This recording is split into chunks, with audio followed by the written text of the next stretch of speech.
Hey guys, today we're going to compare both X-Men jets that have come out over the years. Crazy enough, they came out 10 years apart. This is the original X-Men jet, 76022, X-Men versus the Sentinel, and this is the new X-Men X-Jet from 2024, and it's pretty crazy. If you take a look, this set here retailed for $50 back in 2014, and it did come with this Sentinel and 4 minifigures, and it retailed for 50 bucks. Now with inflation, in today's money, that's actually about $65. So keep that in mind when I tell you that the 2024 one retails for $85. So literally, again, adjusting for inflation, for $20 more you get this with no Sentinel. For $20 less, you got a Sentinel and all of these minifigs. To be fair, interestingly enough, both sets come with Wolverine, Cyclops, and Magneto, and then one female X-Men. We're going to compare all the minifigs in just a second, but the thing I want you to keep in mind as we go on is which set do you think is worth the money more? Is this worth $65 in today's money, or is this worth $85 in today's money? I'd love to hear what you guys think, and with that being said, let's start off the comparison. Now we've got a section of the video that I know you guys love, and that is the minifig comparison. So let's start with Wolverine. Now, of course, these are depicting two completely different eras of the X-Men, where Wolverine is throwing back to the comics, and this Wolverine and all the subsequent figures from 2023 are from the X-Men 97 TV show. So we can't really compare them one-to-one in, them being the same outfits, but it is pretty interesting that the minifig lineups are almost exactly identical. The original Wolverine uses this very unique yellow shade, whereas the new one uses, like, minifigure head yellow, if that makes sense. It might be a slightly different shade than that, but it's a lot more of a stark yellow than the original, which is more of like a mustard yellow. If we lift those cowls up, you can see that they both do the same general thing with the white eye mask, which is pretty genius, and on the back, we've got a much more gruff look for Logan from back in the day, whereas the new one has a very cartoony smirk and scowl on it. Again, it's very hard to compare these one-to-one, but I do love that the old one harkens back to, the comic books, probably from like the 70s, I would say, and then, of course, maybe even the 80s, actually. I'm not sure when this outfit for Wolverine is exactly from, but this one reminds me of the old classic 60s, comic books and everything, so that looks really great in its own right. Up next, we have the two Cyclopses, and once again, these are comparing very different eras and looks for the character, so it's hard to compare them one-to-one, but the original Cyclops has always been a little bit of a letdown for me. It's a great figure, don't get me wrong, but it is very drab, especially when you see how great this new figure is. One complaint I have is I think that the new figure needed to have yellow hips like the original did, but beyond that, I think the new figure is pretty much perfect. Now, because of the original figure not having hair, there was not an alternate expression, but the new Cyclops does have a little smile on one side, and of course, on the other side, he's got basically the same expression as back in 2014, so that's pretty cool. Now, both sets come with Magneto, and I have to say that for the longest time, this was my least favorite LEGO Magneto, but that has been replaced by this one.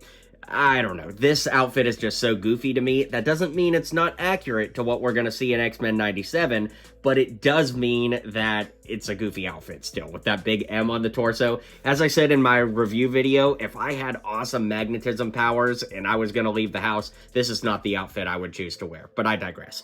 Both figures actually have alternate head expressions, so we'll lift the hair up so you can see both sides, both of them kind of being angry faces with gritted teeth, and of course, both have back printing as well.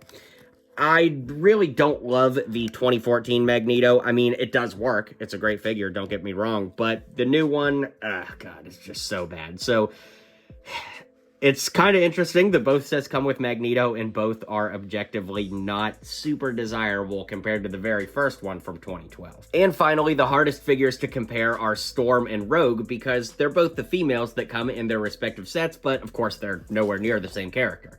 I do like that both of them got leg printing and both of them introduced a lot of great parts to the LEGO Marvel collection. I think both are super duper accurate and I love it. They both basically use all the same parts except for Storm, getting this very unique fabric cape that never appeared on another character. I will say that these arms on Storm actually come from Bumblebee from the LEGO DC collectible minifigure series, but they just look so good on here, I leave them on there full time. Rogue does have that very nice white streak in her hair, so interestingly, both females that have come with an X-Men jet have white in their hair to some capacity or another, but of course, both have alternate expressions as well. I think Storm's alternate expression is a lot cooler with those white eyes, but, you know, again, it's hard to compare because they are not the same character. So I do think it's cool that both sets came with both, and it's definitely great to get Rogue in 2024, but that basically wraps it up for the minifig section of this comparison. Well, there is no Sentinel in the 2024 set, so I just wanted to give you a brief look at the 2014 Sentinel. As of this video, it is the only Sentinel we've ever gotten, although a Sentinel head did come with Wolverine in the collectible minifigure series. But yeah, it's a pretty bad build, but it was cool to get. It added some play features, and it's cool that we got a Sentinel at all versus not getting one. So yeah, that's worth mentioning. I want to let you guys know, my friend Brody and I designed a Lego Kiss set. So we need all the support we can get from the Kiss army. If you would click the link in the description of this video, you can support the set, and if we get enough supporters, Lego will actually consider making it into a real set. So let's get those supporter numbers up, and thanks so much for that. Now, something I hadn't mentioned yet is the piece count for both sets. Remember, the 2014 one came with this Sentinel itself, and it had 336 pieces, versus this one here has no Sentinel, and it has 351 pieces. So literally, there's only 20 more pieces here than everything you see here just about. So that's pretty crazy. Now, let's take a look at the 2014 up close. As far as play features go, it actually featured a lot of the same play features that the new one does, with these flick fire missiles on the side, and these missiles in the back that could shoot up when you press them down. The new one has missiles too, which we'll look at in just a second. You can see that this front cockpit opens, and there are 2 seats up front, including a little handlebar there, which the new one has. We'll take a look at in just a minute, but you could fit 2 minifigs up front, and you can open up the back and see that there's room for 2 minifigs in the back.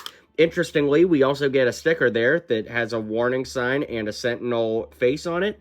And behind that, let me go ahead and move this, you could see that there are also some caution doors. If we remove this seat, you could open these. And there was a little bit of storage back there for like a fire extinguisher and all of that. A little tricky to see with shadows, but it is there. Now, something to mention, I've had this set since 2014, and all of these hinge pieces have broken in that time. You could see just a little line right there where this is cracked, and as we turn it on the bottom, you can see that there are 2 more hinge pieces on the bottom, and basically, they have all cracked. So, you know, it's just kind of interesting that 10 years on, those pieces didn't hold up so well. But beyond that, there's really not a ton to say. I mean, we got these stickers on the front here, but yeah, there's not a ton to say. It's a pretty bland build. I think it's held up pretty well over the years, but comparing it to the new 2023 model, I definitely think it's fair to say that the 2023 is the superior model, even if the price is kind of whack. Of course, we can lift up the cockpit, and just like we talked about, there are seats for 2 X-Men up front.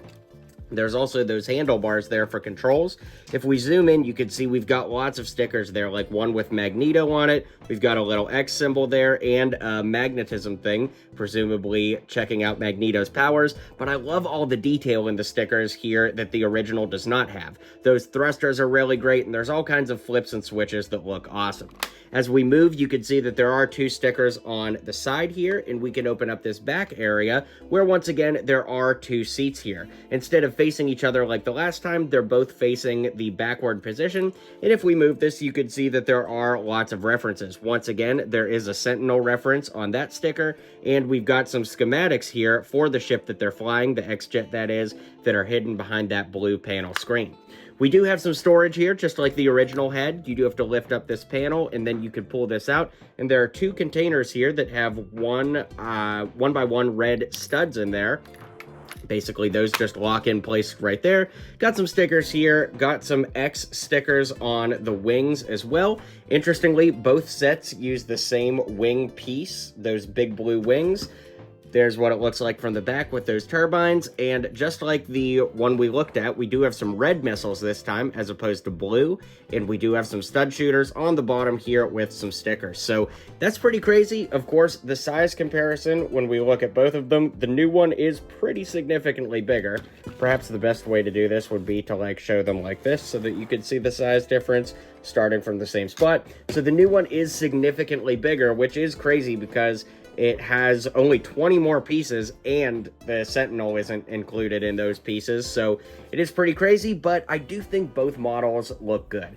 This kind of has that nostalgic feel that we all know and love from LEGO sets back in the day, and this feels very sleek and awesome, although that $85 price tag is what I keep coming back to. It certainly is not worth that price, if you ask me. Definitely worth it on a sale, but not worth 85 bucks. Dang, that's a lot of money. And with that, we're just about done with the comparison. It is crazy to think that the old one was only 50 bucks. Sure, it's $65 in today's money, but I think the old one gave you a lot more value for your money, while the new one is the superior looking model, but $85 is really, really tough for LEGO to ask for. So let me know what you guys think in the comments down below. Let me know if you have the original, if you plan on picking up the new one. I want to know all your thoughts, so drop them in the comments down below, and I'll catch you guys on the next video.